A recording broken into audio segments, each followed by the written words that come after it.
Greetings and welcome to Luca Sprues. In today's video we'll be doing a little bit of an experimental build. So we'll be taking the Zevezda Airbus A320 and using some new paints, some new hobby supplies that I'm testing out, and doing some custom decals to make a Jetstar A320. So yeah, like I said, bit of an experiment with this one, but as you'll see, learn a couple things along the way and hopefully it'll help out with your models in the future. I cut out the fuselage halves and glued the cockpit to one half, and then I glued the wings together, which fitted very well. The flaps and slats are all separate parts, so you can pose them for different flap settings, which is a great feature of this kit. I left the wings to dry and built both the IAE engines. The kit also includes parts for the CFM engine, but I chose the IAE since all Jetstar A320s are fitted with them. The engines had nice details and the fit was very good. I cut out the flaps and slats and gave them a quick clean up with a nail file before gluing them at stage 1 for takeoff. The flaps and slats were a bit fiddly, but the details were good, and it's a nice option that you don't often get with airline kits. I glued the engine pylons to the underside of the wings before moving on to gluing the doors and windows in place. Since my aircraft was going to be getting ready for takeoff, I glued the door shut, but this kit has the option to have the front left door open and includes various bulkheads with some moulded galley details and flight attendant seats, which is a nice touch. I used super glue to glue the windows in place, and then I printed out a sheet of paper with some aircraft windows showing blinds and small details. I cut them out and glued them on the rear of the window parts using PVA glue. I used this same technique with the Zvezda 737 when I made a Bonza jet. I think the results turned out better with the Airbus, but again I think maybe a better technique is out there still. Definitely looking forward to hearing some more suggestions in the comments. When this was done, I then glued the two fuselage halves together. The fuselage fit was very good, much like the wings, and didn't really require any filler. While the parts bonded, I glued the rudder in place. I got some masking tape and applied it onto the clear part for the cockpit, and then I masked the cockpit windows using a knife to cut out sections of the masking tape. I then held it to the fuselage with a little bit of blue tack and then glued the wings to the fuselage. In hindsight, I would have been much better off actually gluing the cockpit to the aircraft before painting, but I'll get to that one later. The landing gear covers and the fairings for the flaps were glued in place, and then it was time for my secret weapon I was testing. I had purchased some Humbrol Maskol and wanted to test it on covering the windows. Maskol is basically a liquid matter you apply using a brush onto the areas you want to mask off. Once the Maskol dries, it turns into a waxy layer that you can paint over, and later on, using some blue tack or a sharp object, you could pull it off the waxy layer of Maskol and the paint that was applied over it. I used a very fine brush to apply a bit of Maskol onto each individual window and left it to dry.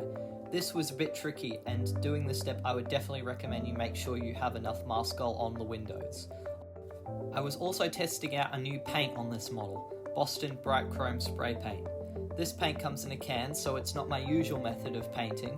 However, I wanted to achieve a very reflective and smooth surface, so I used this paint. I did about 3 coats, doing my best to keep them thin and making sure they didn't run, but unfortunately the bottle I was using was from someone else's collection, so it was close to the end, and I ended up splattering and leaving a few marks on it, not producing the fully smooth surface I desired and having a few imperfections later on. Though not too noticeable from a distance, the final result was far from great. But this was, after all, a bit of an experiment, and the joy of model making can be fraught with frustrations of learning and these failed experiments. Though overall, the result was pretty good for a first attempt, and I learned how to do it better next time. I then moved on to checking out if the Maskol had worked, and lo and behold, it managed to protect just about every window with only 1 or 2 exceptions. I used an alcoholic microfiber cloth to give the paint job a little wash, and as you can see, it's not too bad. It's definitely shiny and most of the windows look very good. Unfortunately, you'll also notice that there is a very large visible gap where the clear parts meet the fuselage. Unfortunately, the parts did not fit so well, and I only learnt this after I'd spray painted the model. As a result, I would later on have to touch it up, which you'll see soon. I wanted to do the scheme for a A320 I'd flown on, VH-VQI, so I designed the decals I needed in GIMP and then printed them out onto clear backing decal paper using a laser printer and then spraying the sheet with some artist sealant. This method allows you to create any decal your heart desires, but there are a few limitations. I might touch this on a video at some point in the future. The decals are applied like any other, sliding them into water and then waiting for the film to come loose and then applying it onto the model. The main difference with my homemade decals is that they are clear, which means they only appear the correct colour if applied onto a light background such as white. This isn't too noticeable with the black decals, but subtle with some of the lighter colours on silver. The other issue I noticed was that the sealant didn't seem to work so well because some of the decals flaked if they were bent or folded. This is most noticeable on the orange underbelly and on the larger decals. Once I had applied some Tamiya decal adhesive over the top of the main decals, I then glued some A320 cockpit pictures that I'd printed out very small, along with 2 generic pilots. At this scale, however, the cockpit was barely visible and the crew were not 3-dimensional, which made them look unrealistic, so I won't be doing that method in the future again. I glued the landing gear struts and flaps in place and then glued the cockpit using super glue. The cockpit didn't fit well, as I mentioned earlier, and the gaps were incredibly annoying, so I had to use a little bit of Vallejo putty to help smoothen them out. In hindsight, I should have done the cockpit details and then glued the cockpit and done the putty before doing the painting. I applied a coat of Tamiya XF80 Royal Light Grey onto the wings and elevator, and then I painted the leading edge of the wing and also on some of the areas where the putty had been used and the paint had splattered with Tamiya XF16 flat aluminium. I glued the elevators in place and then I wooded down some flat black and applied it all over the wings and elevator to help highlight the panel details and add some grime and shading. Once that layer had dried, I did another layer of Royal Light Grey to soften the effect. I cut out and glued the wheels for the landing gear into place and then did a final neaten up with flat aluminium around the nose section and painted the final coat of Royal Light Grey. For the darker inner sections of the wing, I used some Tamiya XF54 Dark Sea Grey using a very fine brush to paint the inner panels. Unfortunately, the camera was left off during that step. Here though, you can see me using a fine brush with some Royal Light Grey to neaten up the panel lines after the dark grey coat had been applied. I painted the tyres XF1 flat black using a fine brush, and then I painted the hubs for the wheels XF2 white. I carefully mixed some Tamiya X6 gloss orange and some acrylic Vallejo 909 Vermilion Red to make the distinctive Jetstar orange, and then I painted it onto the major orange sections to help remove the flakes and scratches. Following this, I applied a wash of flat black onto the landing gear, and then I applied the Zevezda common stencils. All the Zvezda decals went on easily and were of excellent quality. I even noticed zero tearing on the thin wing markings, which impressed me greatly. The usual method was again applied. And with the common markings in place, the model was finally completed. And here we have the finished model. As you can see, it's not exactly a perfect model kit.